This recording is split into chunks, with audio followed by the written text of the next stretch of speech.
इस लफ्ज़ को ना बड़ा इस चीज़ को बड़ा गौर से देखें। मैंने आपको फुल ज़ूम करके दिखाने लगूँ ताकि आपको पता लग जाए कि लफ्ज़ बनता कैसे है।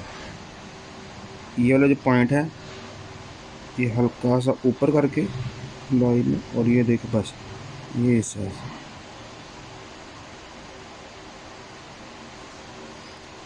ठीक है, ये देखिए ये गोले बन रही है, इसलिए बन रही है क्योंकि हमने ये वाला पॉइंट इसका बनाना है।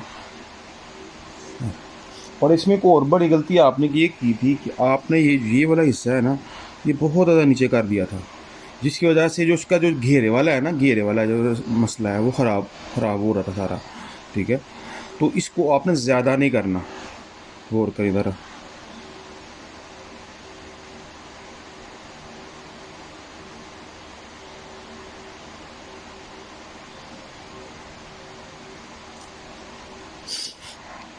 इसको अंदर की तरफ ले गया आना है। ठीक है, ये समझ लें कि यहाँ पर सिर्फ एक आता है। इसके बाद इसी एंगल से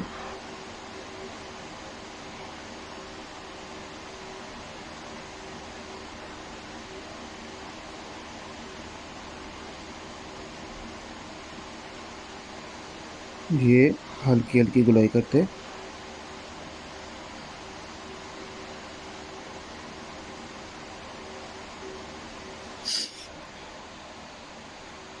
उसके बाद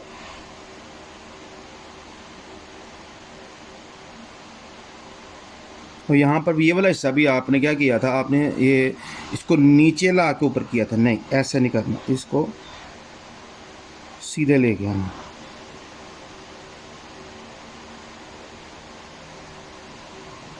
बात अंडरस्टैंड कर रही हैं?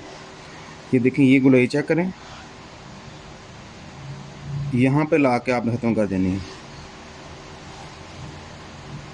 ये देखें, एक कत, दो कत, ये तकरीबन 3 कत के करीब जो है ना वो ये तकरीबन होता है कि जहाँ 3 का या 2.5 कत, जितना भी आसानी से हो जाए, यहाँ तक आपने रखना है।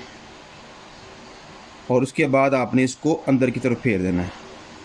अंदर वही आपके 5 कत हैं,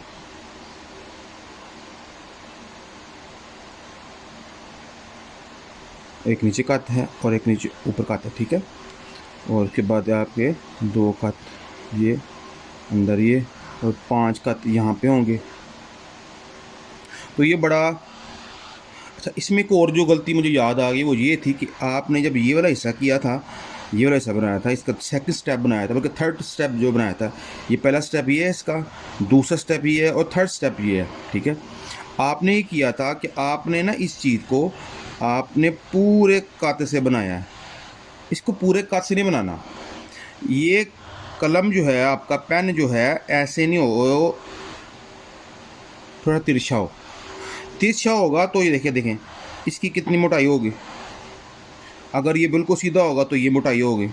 तो आपने ये मोटाई नहीं रखनी, इसको आहिस्ता आहिस्ता करके आपने बारीक करते जाना है।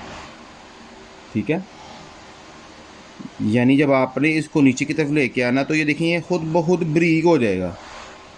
तो ये भी आपकी बहुत बड़ी मिस्टेक थी, ये आप गौर कर लें। यहाँ से तो मोटा है लेकिन आहिस्ता आहिस्ता ये बारीक हो रहा है, ये फुल मोटा नहीं है, ये काते तिरछा लगा हुआ है।